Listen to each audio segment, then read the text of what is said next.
Vote শুরু হয়েছে সবেমাত্র 9 মিনিট হলো, আর তার মধ্যেই কিন্তু একাধিক জায়গায় গন্ডগোলের খবর আসতে শুরু করেছে। বীরভূম লোকসভা কেন্দ্রের অন্তর্গত নলহাটিতে কি ঘটেছে জানাবে অমৃতা।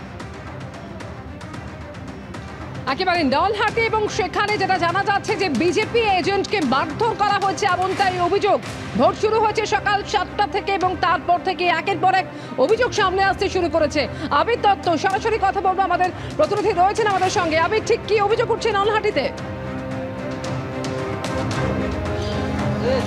দেখো, ইতিমধ্যে ভোট পর্ব শুরু হয়েছে। চতুর্থ দফায় আমরা দাঁড়িয়ে রয়েছি বীরভূম লোকসভার অন্তর্গত নলহাটিতে, এবং সেখানে মধুরা হাই স্কুল, সেখানে বাইরে দাঁড়িয়ে রয়েছেন বিজেপির এজেন্ট এবং তার হাতে কাগজ রয়েছে। আপনার হাতে কাগজ রয়েছে? হ্যাঁ, কাগজ রয়েছে।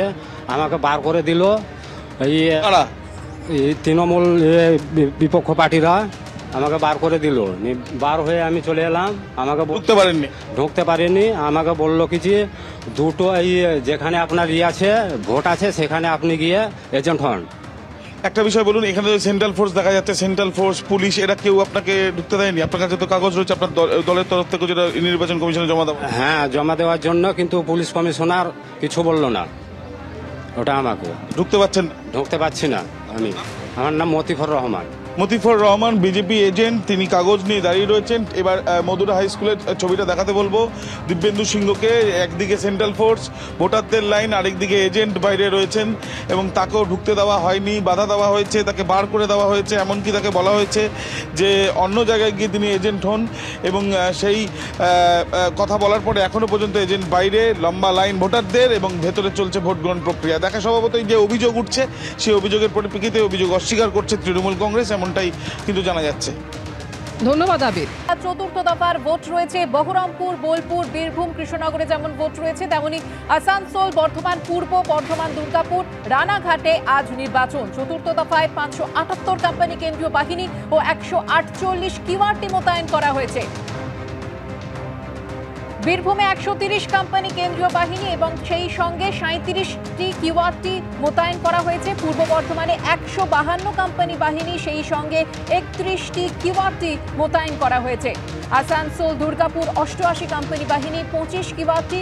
কৃষ্ণনগরে 81 কোম্পানি বাহিনী, 20টি কিউআরটি। মুর্শিদাবাদে 73 কোম্পানি বাহিনী, 23টি কিউআরটি। রানাঘাটে 54 কোম্পানি বাহিনী, সেই সঙ্গে 12টি কিউআরটি।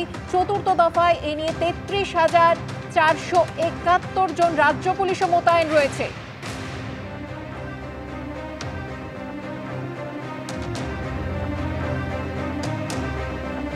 দুর্গাপুরে ভোট প্রস্তুতি কতটা সারা হয়েছে জানবো। সরাসরি চলে যাব আমাদের প্রতিনিধি মনোজ বন্দ্যোপাধ্যায়ের কাছে। মনোজ,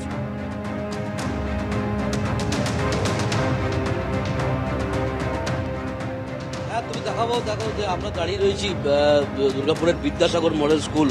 সকাল থেকে ভোট শুরু, এবং ভোট শুরুর মধ্যেই লম্বা লাইন পড়েছে। সকাল থেকে দেখাবো তোমাকে সেই চিত্র, যে 7টা থেকে ভোট শুরু, তার মধ্যেই কিন্তু এরকম বুথের সামনে লম্বা লাইন পড়েছে। সুতরাং বুঝতে পারছো মানুষের আগ্রহ। এবং আমরা দেখতে পাচ্ছি যে সে কেন্দ্রীয় বাহিনী সেটাও কিন্তু মোতায়েন রয়েছে।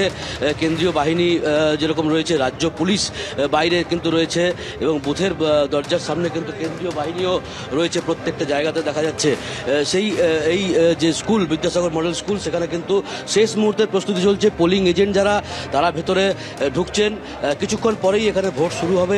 বর্ধমান দুর্গাপুর লোকসভার অন্তর্গত এই বিদ্যাসাগর মডেল স্কুল দুর্গাপুর পশ্চিম বিধানসভার অন্তর্গত, এবং তোমাকে দেখাবো সেই শেষ মুহূর্তের প্রস্তুতি। এবং মানুষ কিন্তু অতি উৎসাহের সাথে সকাল থেকে প্রত্যেকটা বুথের সামনে এরকম লম্বা লাইন দিয়ে আছে। প্রায় সারা ভোটাররা আসতে শুরু করে দিয়েছেন। মকপল শুরু হয়ে গিয়েছে বিভিন্ন বুথের মধ্যে, আর মাত্র 10 মিনিটের অপেক্ষা, তারপরে ভোট গ্রহণ শুরু হয়ে যাবে। ধন্যবাদ।